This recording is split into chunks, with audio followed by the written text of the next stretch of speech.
Aleluia. Glória a Deus, irmãos. Amém. A graça e a paz do nosso Senhor Jesus.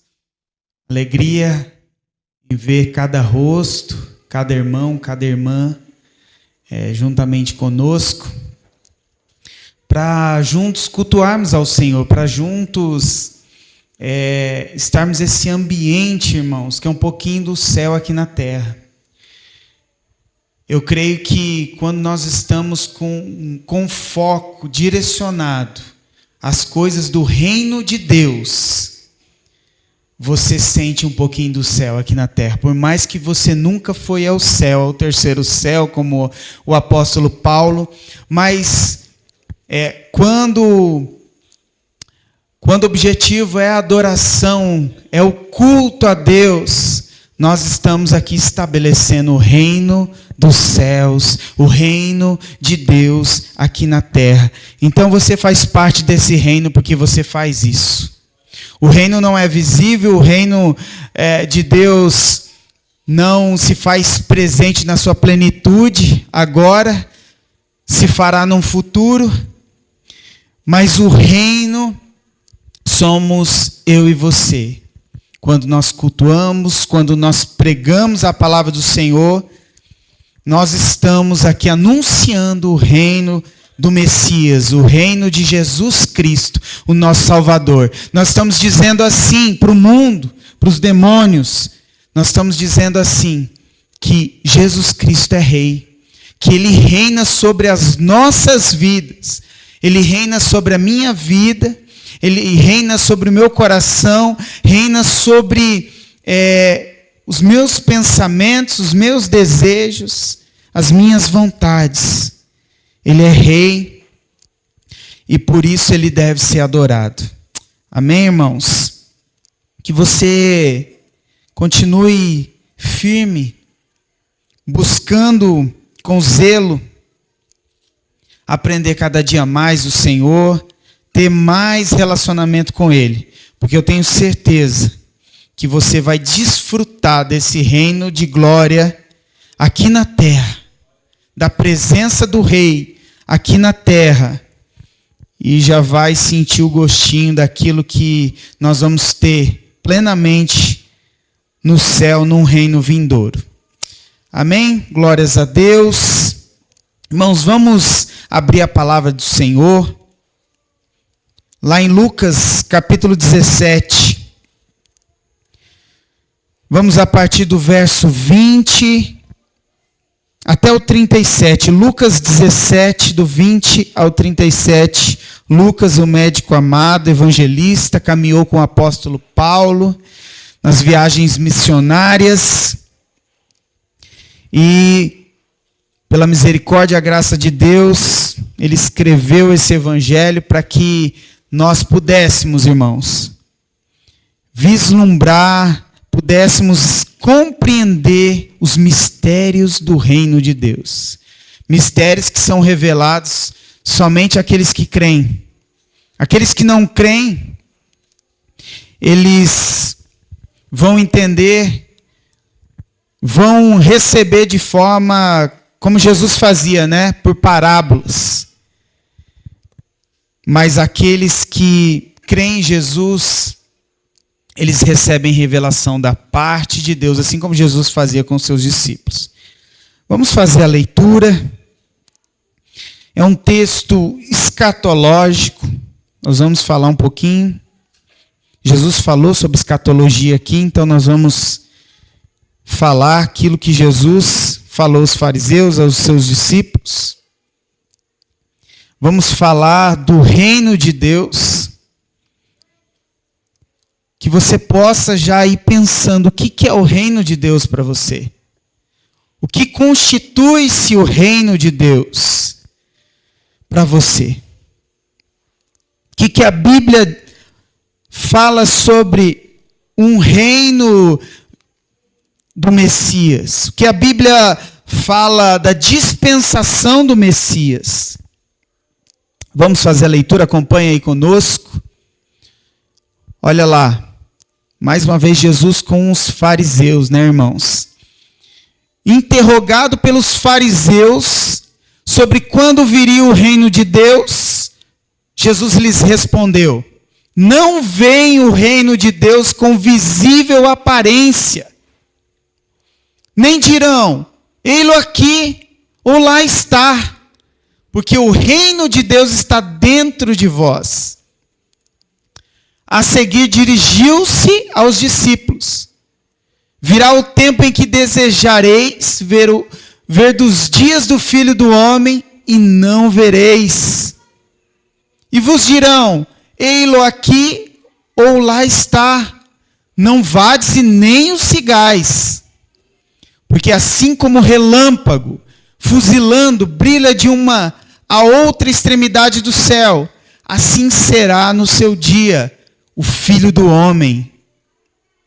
Mas importa que primeiro ele padeça muitas coisas e seja rejeitado por essa geração.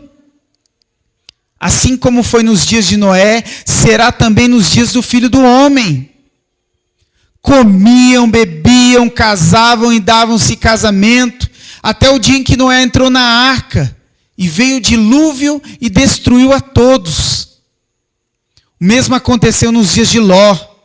Comiam, bebiam, compravam, vendiam, plantavam e edificavam. Mas no dia em que Ló saiu de Sodoma, choveu do céu fogo e enxofre, e destruiu a todos. Assim será no dia em que o Filho do Homem se manifestar. Naquele dia, quem estiver no eirado e tiver os seus bens em casa, não desça para tirá-los. E de igual modo, quem estiver no campo, não volte para trás. Lembrai-vos da mulher de Ló. Quem quiser preservar a sua vida, perdê-la-á. E quem a perder, de fato a salvará. Digo-vos que naquela noite, 2 estarão numa cama, um será tomado e deixado o outro. 2 mulheres estarão juntas moendo, uma será tomada e deixada a outra. 2 estarão no campo, um será tomado e o outro deixado.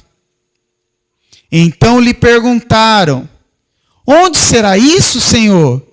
Respondeu-lhe Jesus: onde estiver o corpo, aí se ajuntarão também os abutres. Feche seus olhos. Pai eterno, estamos diante da Tua palavra, Senhor. Palavra de vida eterna. Palavra, Senhor, profecias futuras. E também, ó Pai, revelação do Teu reino, a inauguração do Teu reino, onde nós já podemos desfrutar, Senhor. Pai, que o Senhor venha iluminar o nosso coração, a nossa mente, para que possamos compreender na sua plenitude a Tua palavra, Senhor. Porque a revelação, Senhor, da Tua palavra é para os Teus filhos, para os herdeiros do Teu reino, para aqueles, Senhor, que receberam, ó Pai, o sacerdócio real, para aqueles que, ó Pai, antes mesmo da fundação do mundo, foram elegidos, foram escolhidos pelo Senhor. Ó Pai, essa palavra é para nós. Essa palavra é uma advertência para nós, para que venhamos vigiar, Senhor. Porque o reino de Deus já e ainda não. O reino de Deus já está presente, mas ainda não chegou à sua plenitude. Venha trazer iluminação, Senhor, aos nossos corações. É o que nós pedimos e te agradecemos em nome do Senhor Jesus. Irmãos, nós lemos a palavra do Senhor aqui em Lucas 17. E nesse momento Jesus está sendo interrogado pelos fariseus.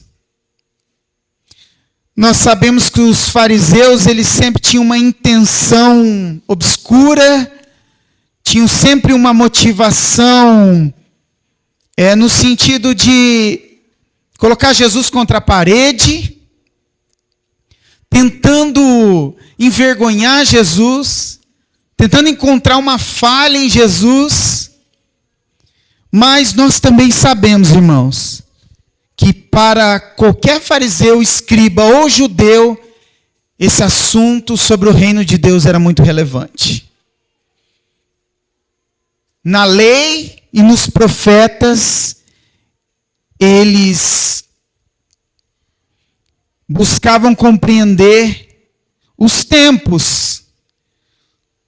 Quando viria o reino de Deus? Ou seja, quando viria o reino do Messias? Quando seria esse governo?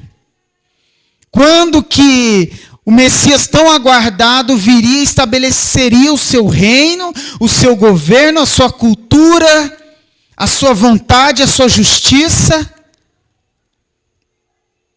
para o povo judeu? Então os fariseus esperavam, aguardavam e tentavam nas Escrituras compreender quando seria. E por isso que os fariseus chegam em Jesus e perguntam para ele. Aqui os fariseus fazem uma inquirição, né, a Jesus, dizendo: quando viria o reino de Deus? Quando seria esse reino? Esse reino... Eles entendiam que esse reino estava próximo. Mas eles interrogaram Jesus para saber se Jesus sabia responder sobre esse assunto. E a pergunta e a afirmação que Jesus faz aqui, irmãos, que nós lemos, no versículo 21, que ele vai dizer que o reino não tem aparência visível. Você não pode dizer, o reino de Deus está ali, naquela cidade, naquele templo, naquela igreja. Não pode dizer está ali ou está aqui, porque ele é invisível. Mas que no verso 21 ele vai dizer que o reino está dentro de vocês. Ele vai dizer que o reino não é visível, você não pode apontar, ele está ali, está aqui. Mas ele está dentro de nós. Os estudiosos, eles são unânimes em afirmar, irmãos, que a tradução aqui, ela não ficou muito clara. Por mais que ela realmente possa expressar o reino de Deus está dentro de vocês, ela também pode significar o reino de Deus está no meio de vocês. Jesus estava anunciando aos fariseus, mais uma vez, que ele estava inaugurando o reino de Deus. Veja que Jesus ele vai dizer, numa ocasião, ele vai dizer que João Batista, dos profetas até João Batista, né, era uma dispensação.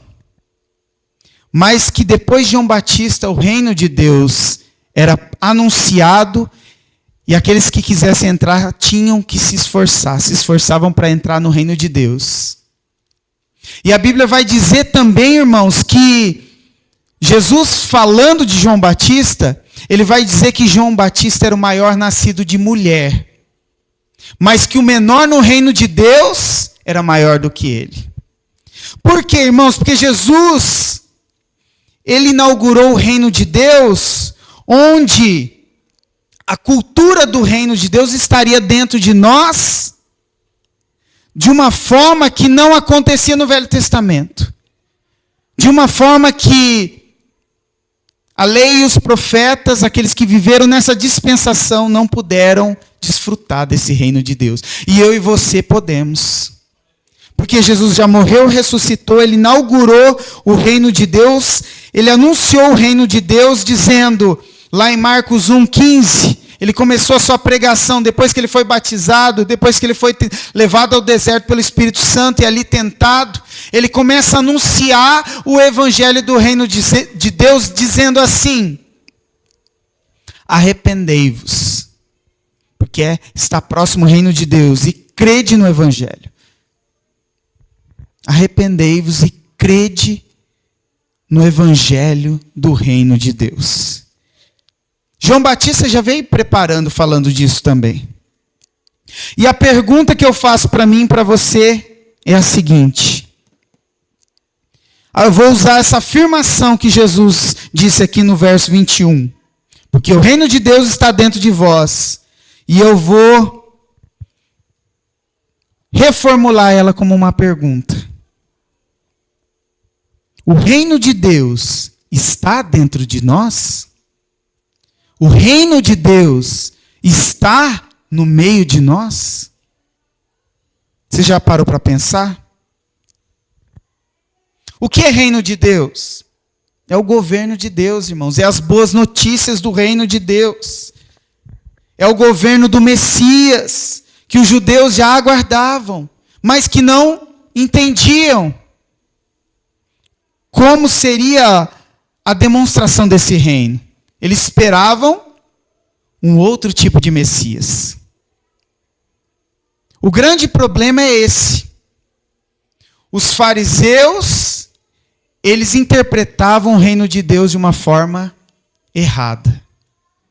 E o grande problema dos cristãos hoje, da igreja hoje, é interpretar o reino de Deus de uma forma errada. Esse é o grande problema. Sabe por quê? Os fariseus interpretavam que Jesus viria já num cavalo branco e que o governo dele ia ser terreno, um governo semelhante ao governo humano. Um governo semelhante ao governo que eles viam, talvez, de Roma.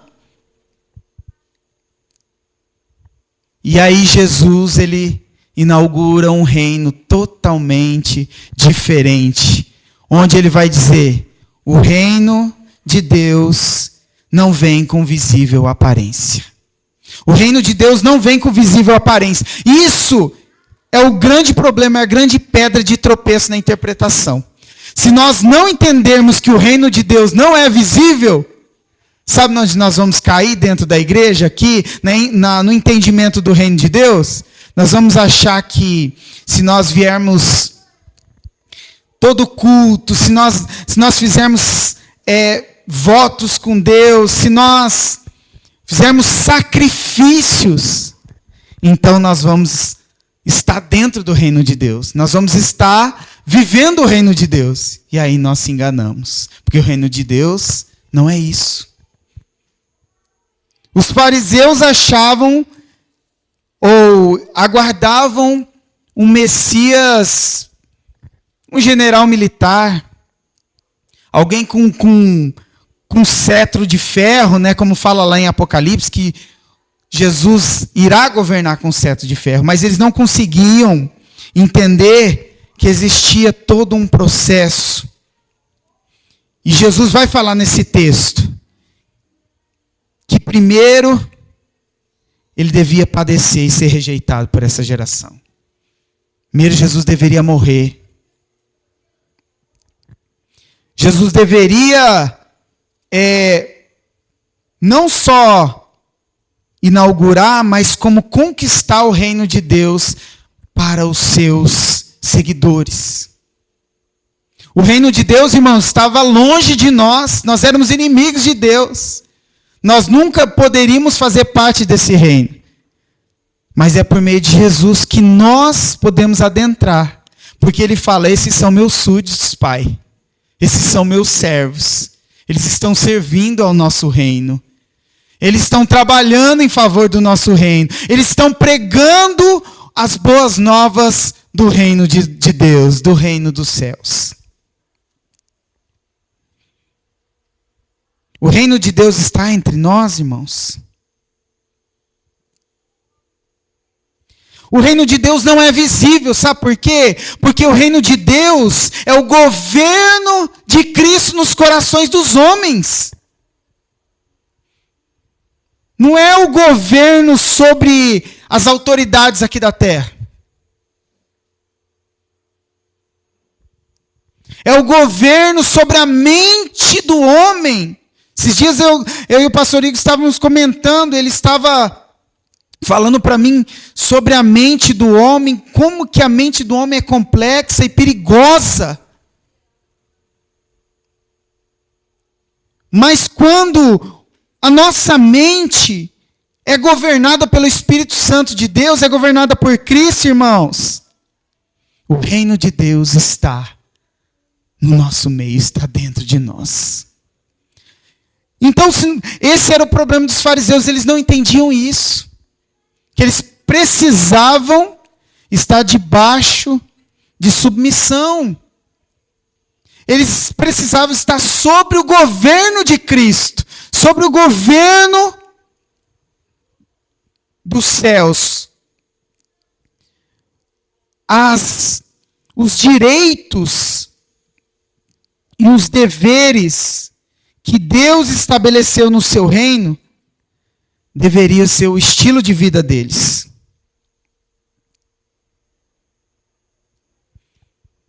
Então isso trazia um grande problema, irmãos.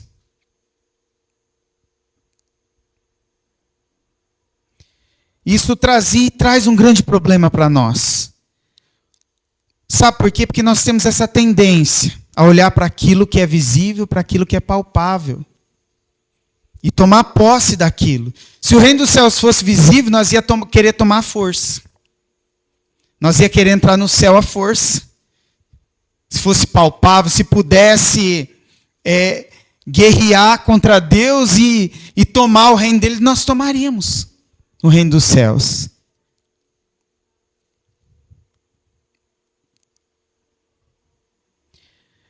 Sabe o que quer dizer quando Jesus ele fala para os fariseus? Porque aqui ele ainda está se dirigindo aos fariseus, quando ele fala assim que o reino de Deus não vem com visível aparência. Ele já conhece os pensamentos e a ideologia deles, e ele está dizendo para eles, olha, o reino de Deus não é do jeito que vocês pensam, não é da forma que vocês imaginam. O reino de Deus não vem de um jeito pomposo. O reino de Deus não vem com status. Como que Jesus veio, irmãos? Nasceu numa manjedoura. É essa forma visível. Não estamos falando sobre sinais do reino de Deus. Porque os sinais do reino de Deus são visíveis. São visíveis. Não é isso que nós estamos falando, nós não podemos interpretar errado também.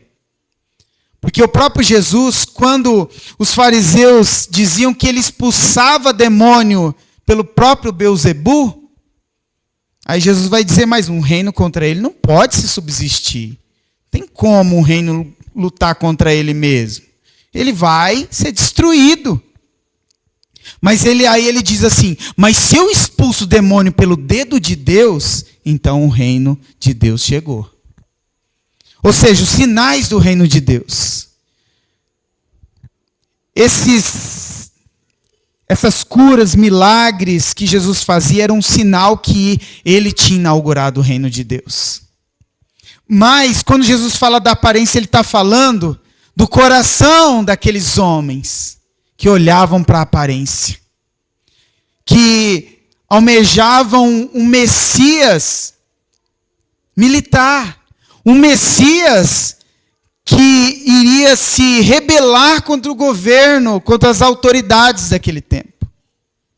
Irmãos, se veja só, será que nós não temos o mesmo problema? Eu sempre falo isso, que os cristãos parecem mais com os fariseus do que os de outras religiões. Sabe por quê? Veja só, nós também, muitas vezes, não temos um discurso triunfalista. Não, o Senhor tem que me abençoar. Senão o crente não pedia tanto, né? Não, tem que me abençoar. Não, mas por que está acontecendo isso? Por que eu estou sofrendo, hein?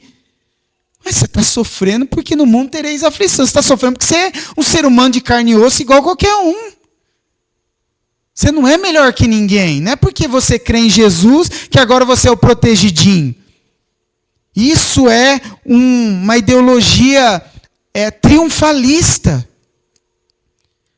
É onde nasceu essa ideologia triunfalista nasceu, irmãos, nessas pregações, nessas campanhas de vitória. Nasceu aí. Que nós temos que vencer. Nós temos que vencer. Se você estiver passando uma situação adversa financeira, não, tem alguma coisa errada. Você está em pecado. Está vendo a mentalidade? Os fariseus tinham a mesma mentalidade. Ele chegou em Jesus e falou, não, nós somos filhos de Abraão. Jesus falou, se vocês fossem filho de Abraão, vocês não queriam me matar, vocês me obedeceriam. Eles também tinham esse discurso triunfalista. Não, eu sou descendência de Abraão. Então, irmãos, não é o reino de Deus, entenda isso, e ser cristão, ser súdito de um reino de Deus, não é obter uma vida onde é só rosas, onde tudo dá certo. Nós temos que deletar isso da nossa mente. O evangelho não é isso. O reino de Deus não é isso. O reino de Deus não é ter uma vida perfeita aos nossos olhos. Você sabia que você pode ter uma doença e morrer com essa doença e Deus não te curar? Você pode ser mais zeloso que o apóstolo Paulo. Se Deus não quiser te curar, ele vai continuar sendo Deus.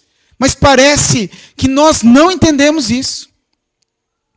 Parece que nós não entendemos isso. E aí é de campanha em campanha, pedindo, buscando coisas para o nosso benefício. E o reino de Deus, nada. E o reino de Deus está às traças, vamos dizer assim. Está às traças. Então tome muito cuidado, irmãos. Nós temos que tomar muito cuidado em relação ao que o nosso olho vê, aquilo que o nosso coração deseja.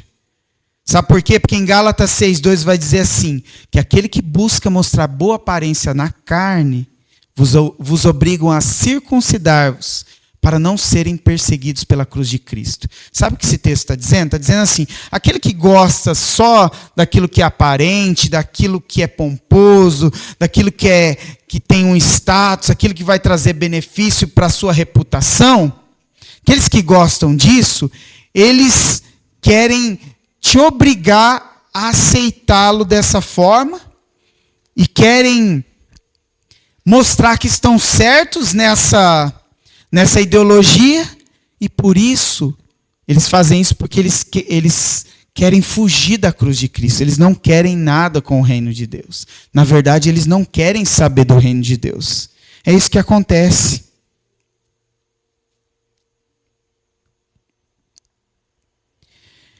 Então Jesus, irmãos, ele está falando com os fariseus até o verso 21.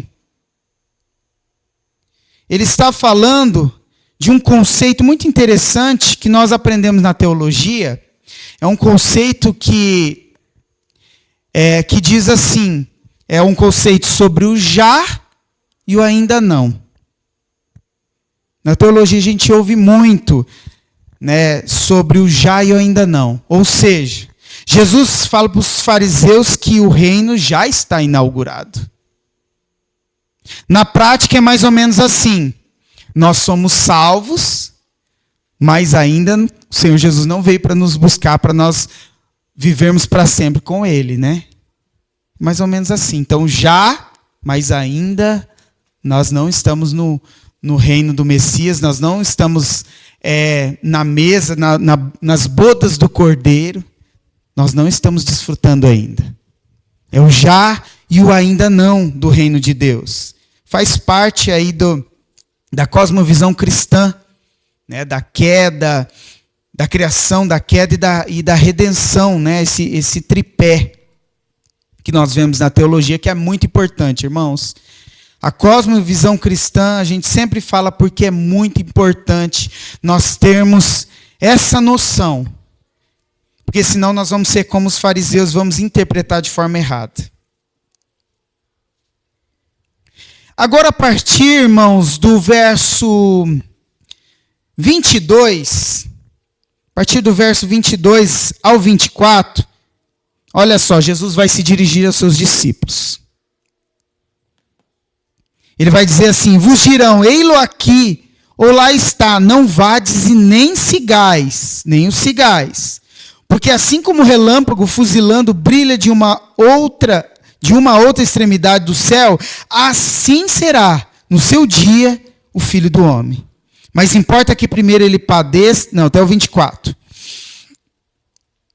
Quando Jesus fala aqui aos seus discípulos, ele se volta aos seus discípulos e ele diz assim: mas chegará um tempo que vocês vão desejar ardentemente o ainda não, o conceito do ainda não. Ou seja, a volta de Cristo, o segundo advento, que o cristão deve esperar, deve ter esperança nisso, deve viver por isso. Senão Jesus não falava. Vai chegar um tempo, e esse tempo, irmãos, que Jesus está falando, está lá em Mateus 24. Aí é onde Jesus começa a falar de escatologia, dos fins dos dias, do estudo dos fins dos dias. Vamos pegar lá Mateus 24, 3 a 14. Vamos fundamentar isso que Jesus está falando. Ele está falando que vai chegar um dia, um tempo, que as pessoas vão desejar que Jesus volte logo. Senhor, vem me buscar. No Monte das Oliveiras achava-se Jesus assentado, quando se aproximaram dele os discípulos, em particular, e lhe pediram: dize-nos quando sucederão essas coisas e que sinal haverá da tua vinda e da consumação do século, ou seja, do reino de Deus. E ele lhes respondeu: vede que ninguém vos engane, porque virão muitos em meu nome dizendo eu sou o Cristo, e enganarão a muitos. E certamente ouvireis falar de guerras e rumores de guerras. Vede, não vos assusteis, porque é necessário assim acontecer, mas ainda não é o fim. Porquanto se levantará nação contra nação, reino contra reino, e haverá fomes e terremotos em vários lugares. Porém, tudo isso é o princípio das dores. Então sereis atribulados, olha lá, qual é o tempo? Então sereis atribulados e vos matarão, sereis odiados de todas as nações, por causa do meu nome. Nesse tempo muitos hão de escandalizar, trair e odiar uns aos outros. Levantar-se-ão muitos falsos profetas, e enganarão a muitos. E por se multiplicar a iniquidade, o amor se esfriará de quase todos. Aquele, porém, que perseverar até o fim, esse será salvo. E será pregado este evangelho do reino por todo o mundo, para testemunho a todas as nações, então virá o fim. É desse tempo que Jesus está falando, da grande tribulação. Ele fala do princípio das dores e logo em seguida da grande tribulação. Ele está falando, vai chegar um tempo que vocês vão desejar ver o dia do Filho do Homem, mas não vão ver, porque esses dias vão ter que acontecer. Senão nenhuma carne seria salva. Eu vou abreviar esse tempo, mas é necessário que haja essa aprovação. E aí, irmãos, no 23, ele vai dizer assim: e vos dirão, olha só, ei-lo aqui, ou lá está, não vades e nem sigais. Ele está falando dos falsos profetas, dos falsos cristos, que aparecerão dizendo eu sou o Cristo. Eu prego o reino de Deus. E veja só, irmãos, quantos por aí dizem que estão pregando as boas novas do reino de Deus, mas estão levando muita gente para longe desse reino, ou estão impedindo que as pessoas entrem nesse reino. Mas elas estão dizendo: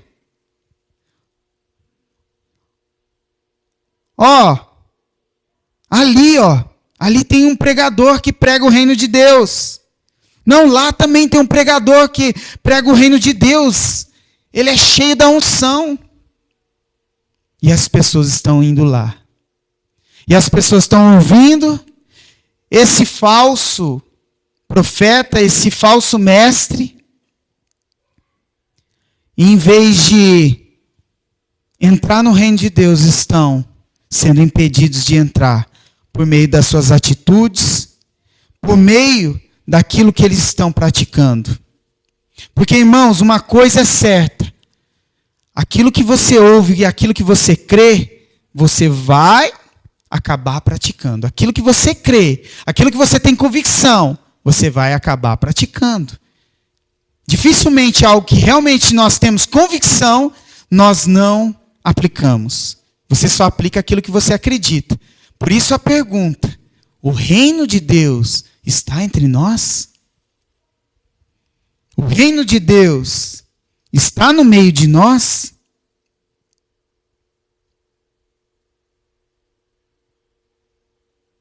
Então não sigais, irmãos.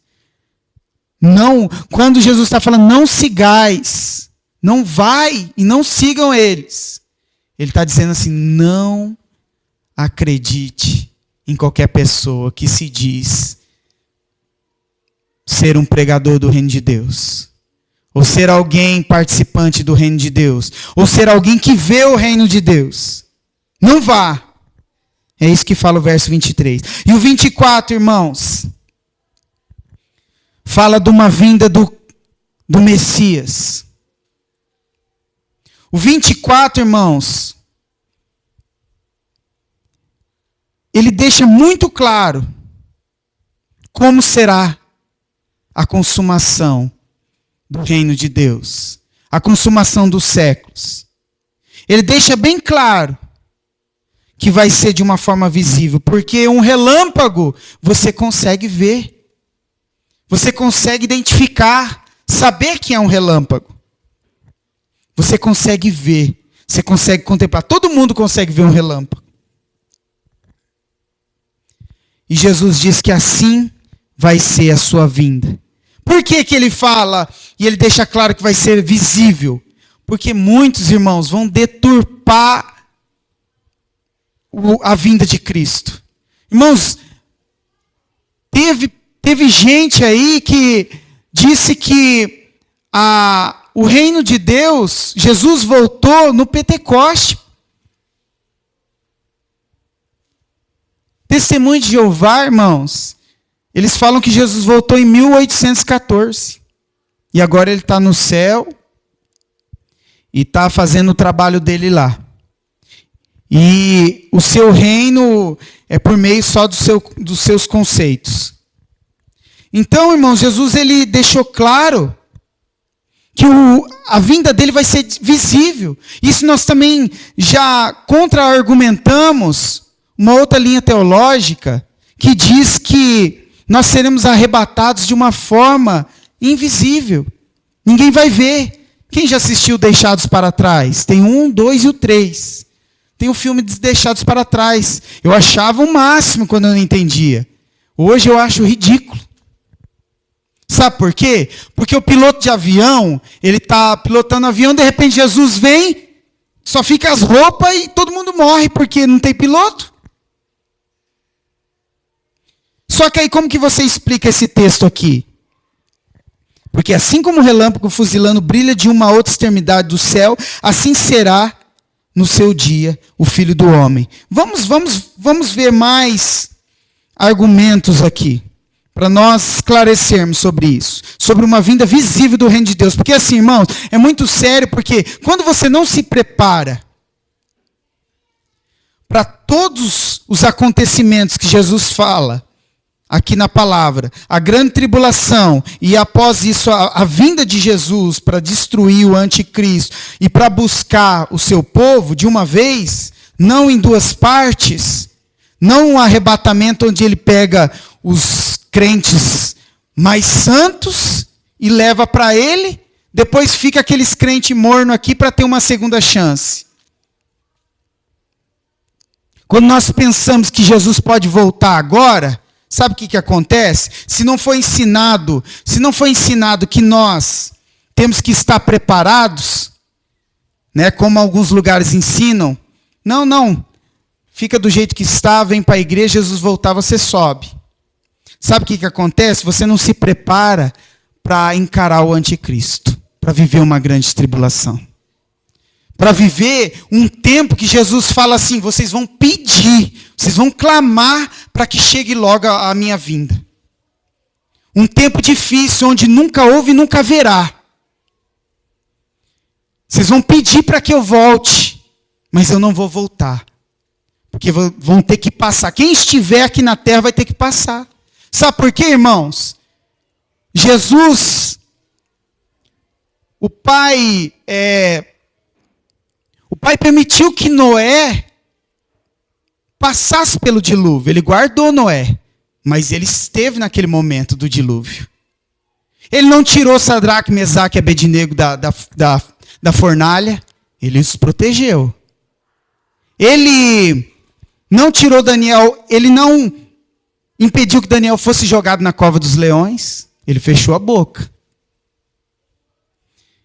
Então, irmãos, nós vamos entender que nós temos que se preparar para tudo que a Bíblia diz que nós vamos passar se nós estivermos aqui.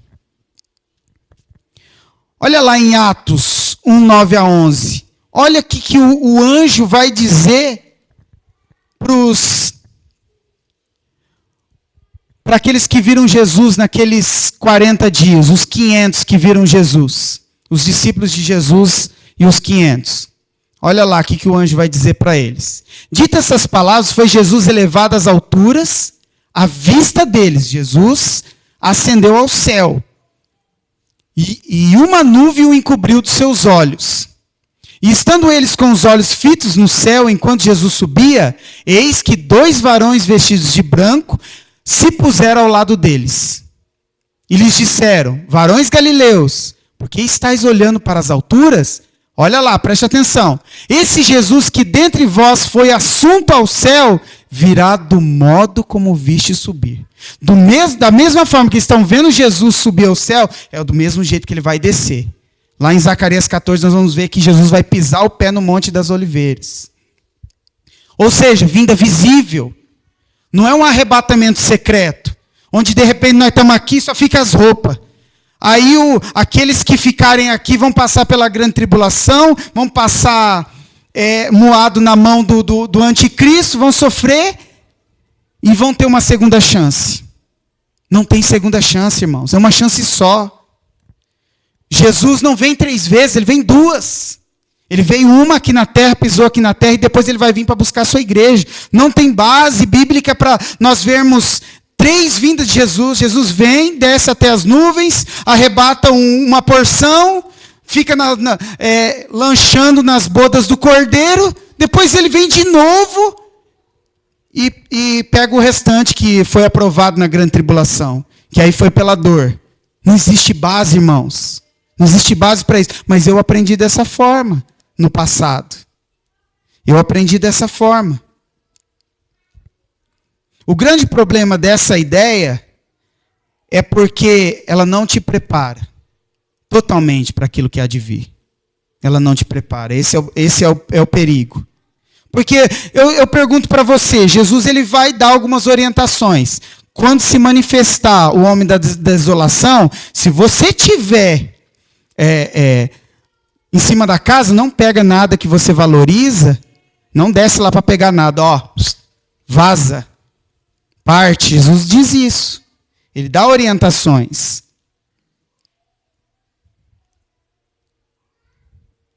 Ixi, não está ligando aqui. Aí ligou. Então, irmãos, é algo que nós devemos meditar. Vamos ver Mateus 24, 30.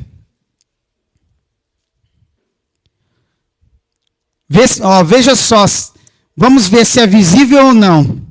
Se todo mundo verá, ou se de repente vai sumir as pessoas não vão nem saber o que aconteceu. Jesus voltou já, ninguém está sabendo, né? Só vê umas roupas caídas no chão. Olha lá. Então aparecerá no céu o sinal do Filho do Homem. Todos os povos da terra se lamentarão, todos os povos da terra se lamentarão, e o Filho do Homem, vindo sobre as nuvens do céu, com poder e muita glória. Então todos os povos se lamentarão, todos verão. Vamos lá, 25:10. Esse texto, os dispensacionalistas usam bastante, para dizer que há um arrebatamento secreto. Mas existe uma interpretação, na minha opinião, equivocada, porque eles tiram de contexto. Quando você olha o contexto da passagem em Mateus 25:10, nós vamos ver que vai ser visível. Olha lá. Ali esse texto fala das 5 prudentes, das 5 nécias. E saindo elas para comprar, olha só, acabou o azeite do candelabro ali, me fugiu o nome agora.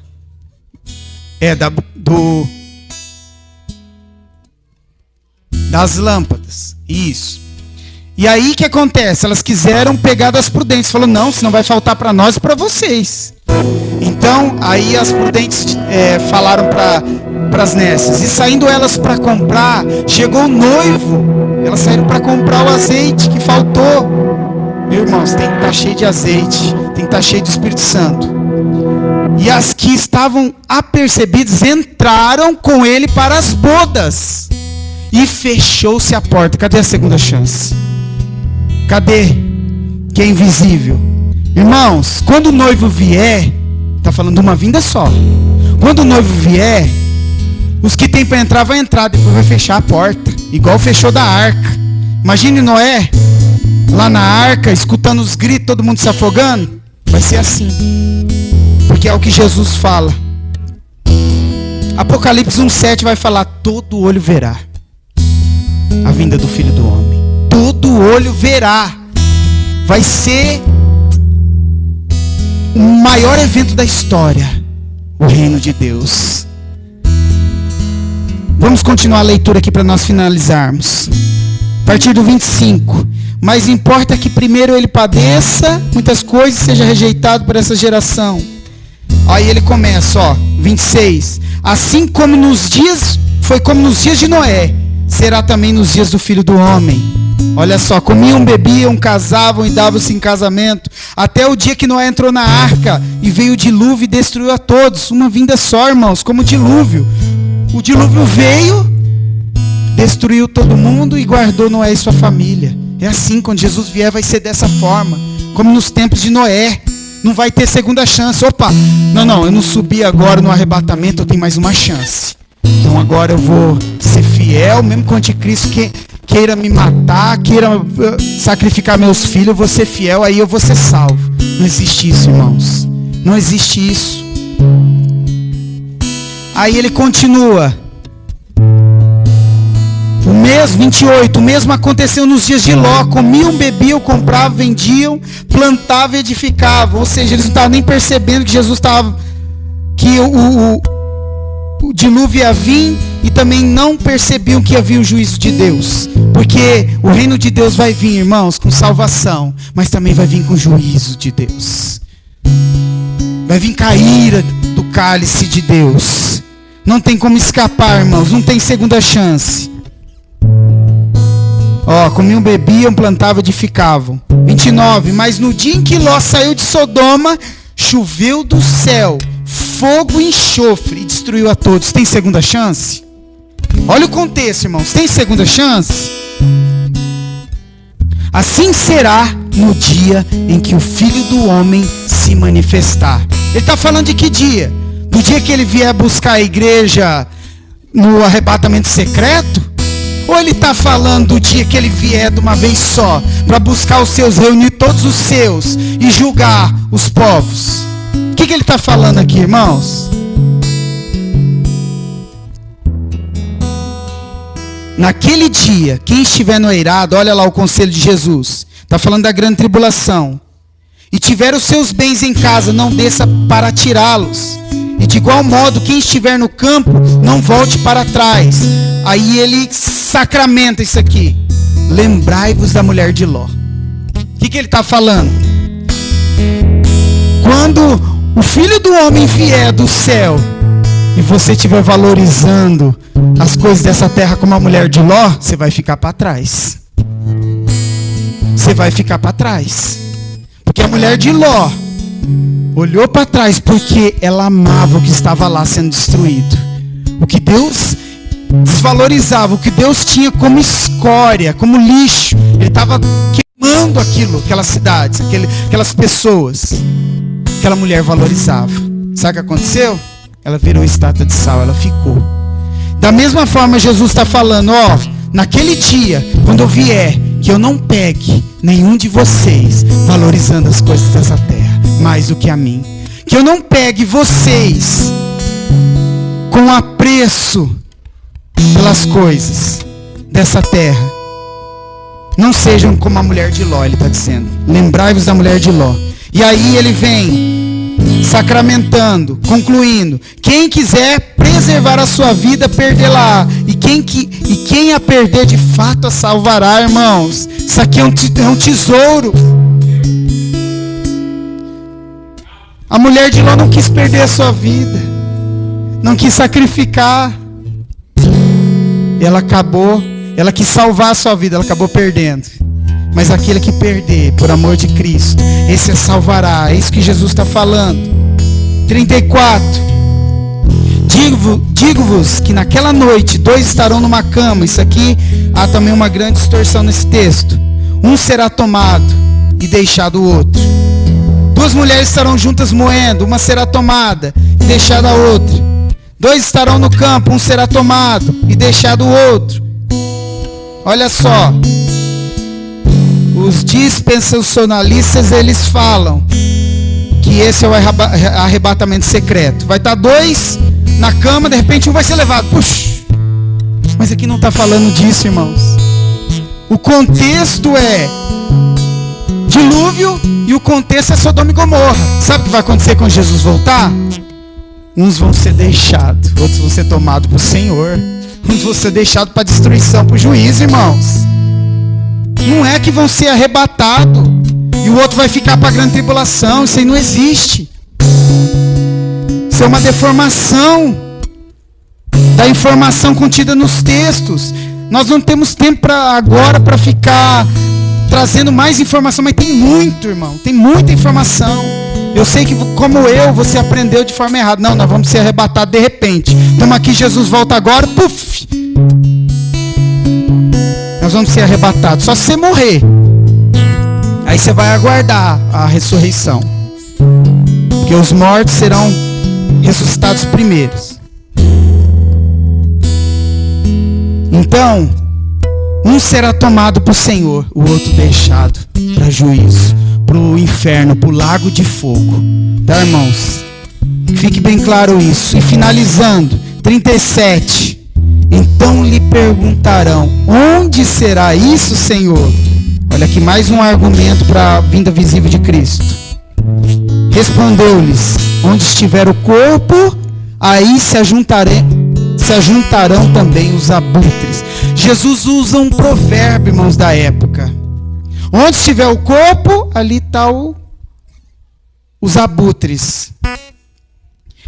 Ele está dizendo assim, quando ele é perguntado, aonde será isso? Jesus está dizendo, em todo lugar, vai ser visível. Como quando você vê os abutres ali, você sabe que tem uma carniça. Todo mundo vai saber que é a vinda de Cristo, que Jesus está voltando. Por isso que fala que todo olho verá. A Bíblia fala que os povos se lamentarão. Os povos se lamentarão, irmão. Como vai se lamentar se é um arrebatamento secreto? Tem gente que fala umas teorias aí, fala que vão dizer que os alienígenas, como que fala que foram abduzidos. Vai falar que o povo foi abduzido por essa terrestre. Não vai ter isso não, irmãos. Vai ser visível, todo mundo vai saber. E aí a porta vai se fechar.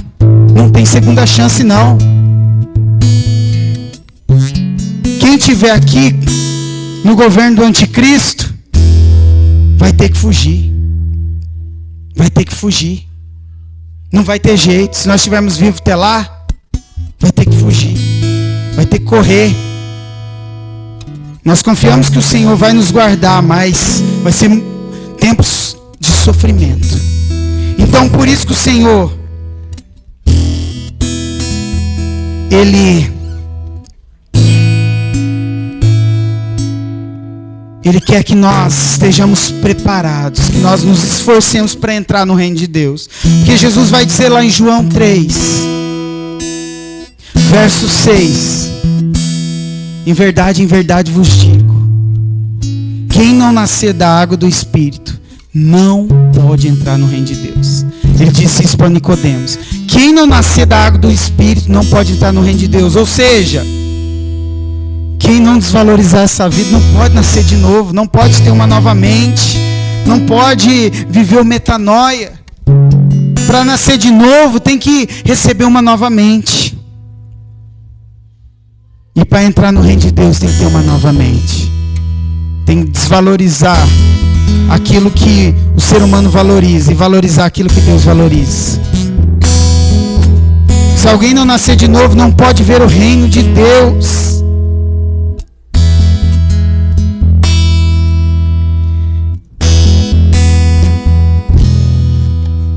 Irmãos,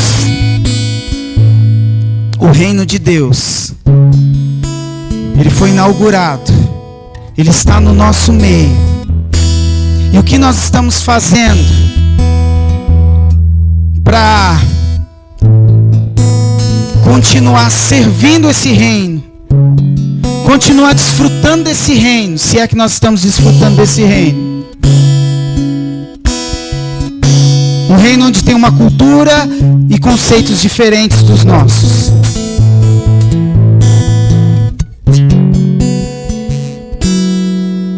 Nós temos que nos preparar para entrar no reino de Deus. Em Lucas 13, 23 e 24, vai dizer assim: alguém lhe perguntou: Senhor, serão poucos os salvos? Ele lhes disse: esforcem para entrar pela porta estreita. A porta é estreita, irmãos. Ela não ficou mais larga, não. Ela não foi reformada, essa porta. Ela continua estreita. A chance continua sendo uma só. Porque eu não vi os apóstolos, os profetas tendo mais do que uma chance. Eles só tiveram uma. Por que nós, do século 21, vamos ter mais que uma chance? Lucas 13, 28 vai dizer assim: por que nós temos que nos preparar e nos esforçar para entrar no reino de Deus, para estar apto ao reino de Deus? Vai dizer assim: ali haverá choro e ranger de dentes, quando vocês virem Abraão, Isaque e Jacó e todos os profetas no reino de Deus, mas vocês excluídos. Olha uma realidade bíblica, irmãos. Quando Jesus vier, se nós não estivermos com Ele, não subirmos com Ele, irmãos, talvez nós vejamos pessoas que nós amamos lá na mesa com o Senhor. Igual a parábola não, a história do rico e do Lázaro. Nós vamos ver pessoas que nós amamos, ou pessoas que nós nem esperávamos que estaria com o Senhor. Nós vamos ver eles lá gozando da presença do Rei, no reino vindouro. E nós excluídos para todo sempre, onde há choro e ranger de dentes. É brincadeira, irmãos? Não é brincadeira, não. Para os judeus é Abraão, Isaque e Jacó e os profetas. Para nós, pode ser aqueles que estão próximos de nós. Essa é uma grande realidade. Porque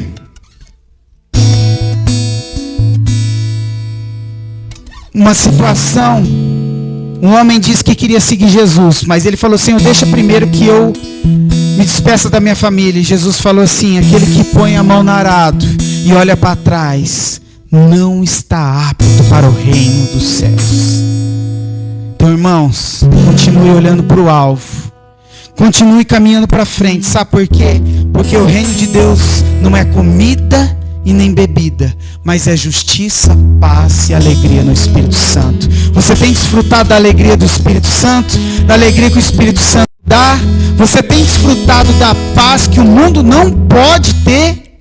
Você tem desfrutado da vontade de Deus na sua vida? Você tem vivido a vontade, a justiça de Deus na sua vida?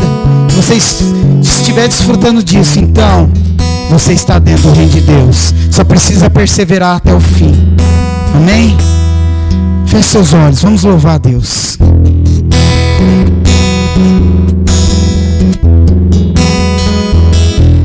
Os reinos se abalam,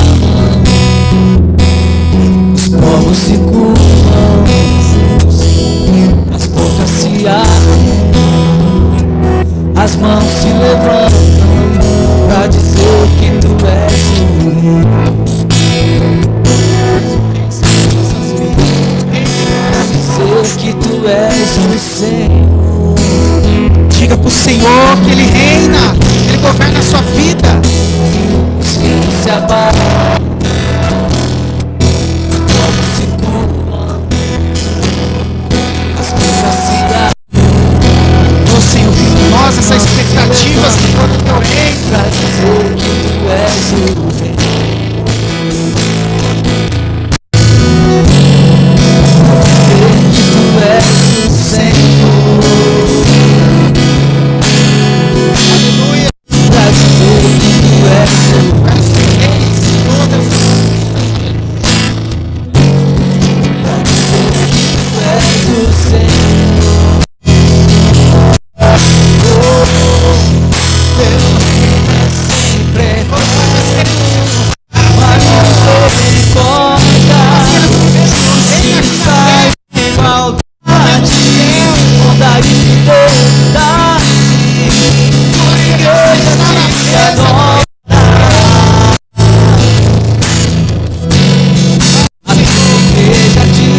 igreja te adora.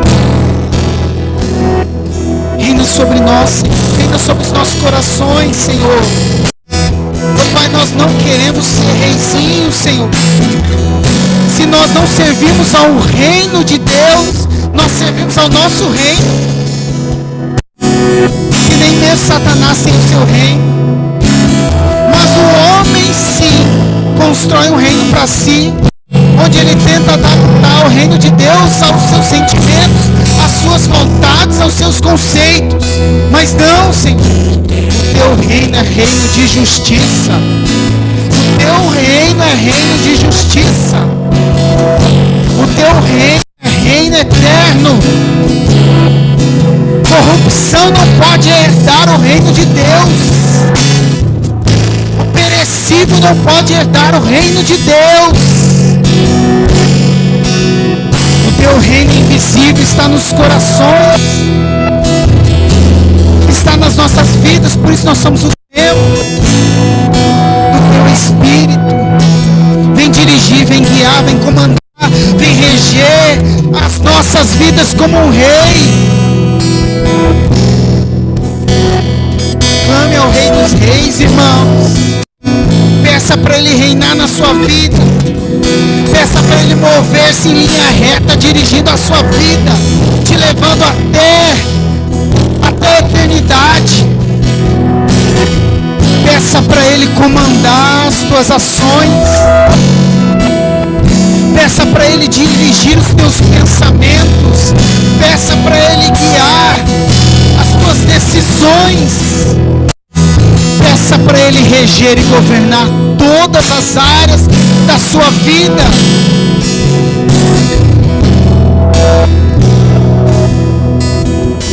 Todo rei tem um povo para si. Todo rei prepara uma pátria para os seus súditos, um reino para os seus súditos. A nossa pátria, o nosso reino não é terreno, não é visível. A nossa pátria é celestial. A nossa pátria é celestial. Nós somos o povo escolhido, nação santa, sacerdócio real. Nós não queremos ser como os judeus que até hoje esperam um reino visível. Até hoje estão, Senhor, Pai, esperando a plenitude dos gentios, como está em Romanos 11, para que o remanescente fiel dos judeus sejam salvos. Senhor, tem misericórdia de nós, Senhor. O Senhor virá como um ladrão. Nós não sabemos a hora e o dia, mas nós não estamos em trevas para que esse dia nos pegue desapercebidos. Nós não estamos em trevas para que esse dia nos pegue desapercebido, mas nós andamos de dia. Nós andamos de dia. Nós andamos à luz do dia. Aleluia. Mas vós, irmãos, não estáis em trevas, para que esse dia como ladrão vos apanhe de surpresa. Porquanto vós todos sois filhos da luz e filhos do dia. Nós não somos da noite nem das trevas. Assim, pois, advertência, irmãos, não durmamos como os demais, como os do tempo de Noé, como os de Sodoma e Gomorra. Pelo contrário, vigiemos e sejamos sóbrios. Ora, os que dormem, dormem de noite, e os que se embriagam, é de noite que se embriagam. Nós, porém, que somos do dia, sejamos sóbrios, revestindo-nos da couraça da fé e do amor, e tomando o capacete, a esperança da salvação. Glórias ao Deus, glórias ao Rei eterno. Dê uma salva de palmas para Jesus, irmãos. Glórias a teu nome, Senhor. E para completar o 9, porque Deus não nos designou para a ira, mas para alcançar a salvação, mediante nosso Senhor Jesus Cristo, que morreu por nós, para que, quer vigiemos, quer durmamos, vivamos em união com Ele. Aplicação: consolai-vos, pois, uns aos outros, e edificai-vos reciprocamente, como também estáis fazendo. Vamos falar da vinda de Jesus, do reino de Deus, uns para os outros. Vamos estar preparados em nome do Senhor Jesus. Glórias a Deus, irmãos. Vamos ficar de pé. O reino de Deus está dentro de nós, dentro de cada um de nós. Conserve, preserve. Conserve o bom depósito, para que naquele dia você não venha perder o seu tesouro. Guarde o bom depósito, para que depois não venha perder naquele dia. Feche seus olhos, vamos agradecer.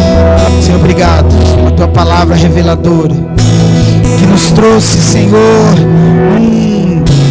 uma ativação, que nos trouxe, Senhor, nos levou a um lugar, Senhor, de vigilância, Senhor. Nos leva a um lugar de perseverança, de preparação.